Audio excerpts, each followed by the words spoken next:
Yo YouTube, c'est Merida, c'est Merimaf et aujourd'hui on se retrouve dans une toute nouvelle vidéo. Alors aujourd'hui on va parler du nouvel épisode de Boruto, mais juste avant que la vidéo commence, n'hésitez pas à vous abonner et à liker car je fais des reviews de Boruto toutes les semaines sur l'anime et tous les mois sur le manga directement quand ça sort. Donc si vous voulez rien rater, abonnez-vous. Bon en tout cas je vous fais pas chier plus longtemps, c'est parti pour la review.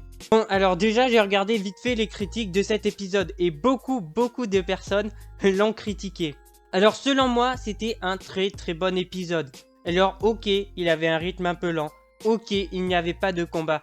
Mais si c'est un bon épisode, c'est parce qu'il raconte quelque chose. Et ça, c'est quelque chose qu'on avait un petit peu perdu dans les nouveaux épisodes de Boruto. Par exemple, si on parle du dernier arc et qu'on parle de la mort de Dippa, et ben Dippa en fait, ça ne racontait rien. Il était juste là pour être là. On ne sait pas à quoi il servait. C'est-à-dire qu'à part les 4 jumeaux, on n'a eu aucun développement de personnage. En tout cas, l'épisode commence sur la famille de Shikamaru qui se réveille.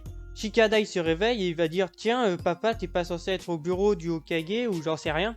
Et Temari lui répond bah non, aujourd'hui c'est l'hommage à la 4ème grande guerre ninja, donc personne ne travaille.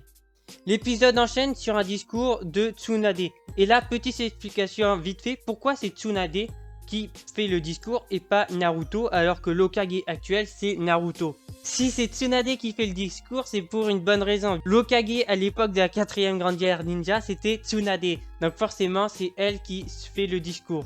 Ensuite, on va voir un mec qui rentre dans une sorte de laboratoire. Il se trouve que ce mec, c'est Ao, il était présumé mort après la 4ème grande guerre ninja. Sauf que bien évidemment, comme vous l'avez vu, il est pas mort, mais salement amoché. On va voir un réceptionniste et il lui demande s'il peut parler au professeur Katasuke. Sauf que malheureusement, le professeur Katasuke n'était pas là. Mugino et Ao vont se croiser dans le bâtiment et Mugino va tout de suite voir qu'il y a quelque chose qui ne va pas avec Mugino. Mugino commence à parler au réceptionniste. Sauf que franchement, il a vraiment un pressentiment bizarre. Donc il arrête sa conversation avec le réceptionniste et va tout de suite se mettre à parler à Ao. D'ailleurs, petit problème dans cet épisode, je sais pas comment ça s'est produit, mais lors du moment où Mugino parle à Ao, il y a un plan aérien. Et pendant ce plan aérien, ils ont oublié de mettre les paroles, mais on voit très bien que les lèvres bougent. Le discours continue, celui de Tsunade, et on peut voir qu'il est vraiment bien mis en scène. Là, sur ce coup, c'était très malin. Par exemple, quand on parle d'armée, il y a un plan sur la foule, donc avec tous les survivants de la 4ème grande guerre, et à côté les tombes. Quand on parle des autres villages qui se sont alliés, et ben on voit des villageois d'autres villages. Quand ça parle de samouraïs, ben vous en doutez, on voit des samouraïs, on en voit une. Et quand ça parle de perte, et ben il y a Hinata qui tient une photo de Neji. Mais d'ailleurs, en parlant d'Hinata, comment ça se fait que Sasuke et Hinata n'ont pas le droit d'être avec tout le monde de leur promotion, alors que franchement, ils n'ont pas démérité. Un petit rappel des faits, on va commencer par Sasuke parce que lui, ce qu'il a fait, c'est ouf. Il a annulé les Tsukuyomi sur l'équipe 7. Il a aidé Itachi à éteindre les Dotensei.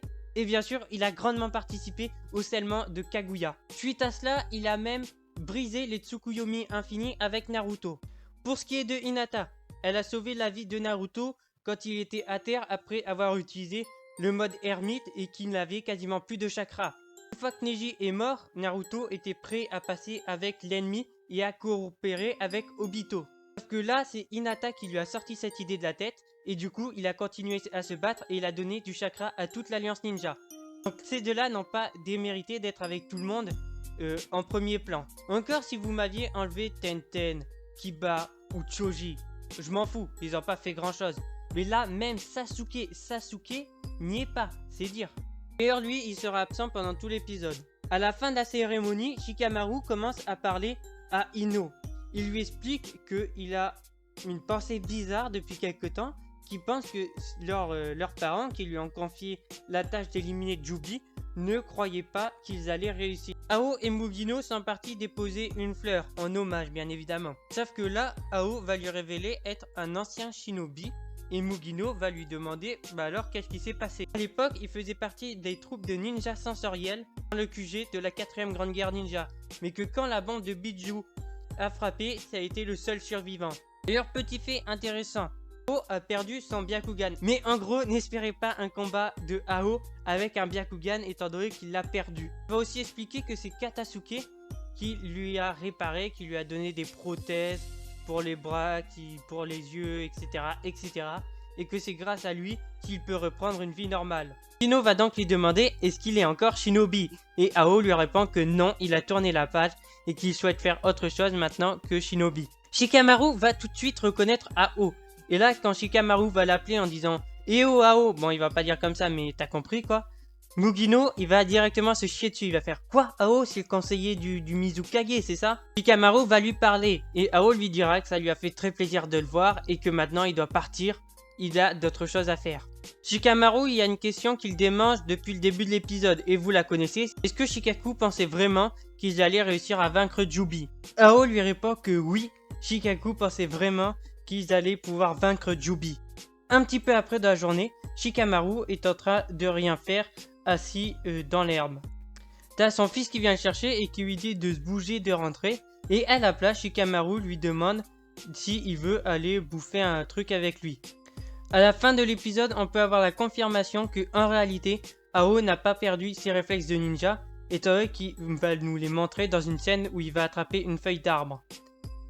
Alors je veux bien que ce soit pas la chose la plus impressionnante au monde, mais ça veut surtout dire une chose, c'est-à-dire que Ao n'a pas perdu ses réflexes de ninja et qu'en réalité, même s'il dit qu'il n'est plus Shinobi, il a encore les aptitudes de Shinobi. Bon et voilà les gens, c'est déjà la fin de cette vidéo. Si elle vous a plu, n'hésitez pas à vous abonner, à liker. Si vous vous abonnez, n'hésitez pas à activer la petite cloche. Ce serait quand même mes codes du fait sur cette chaîne, mais de plus jamais le regarder. Je vous dis à la prochaine, allez ciao!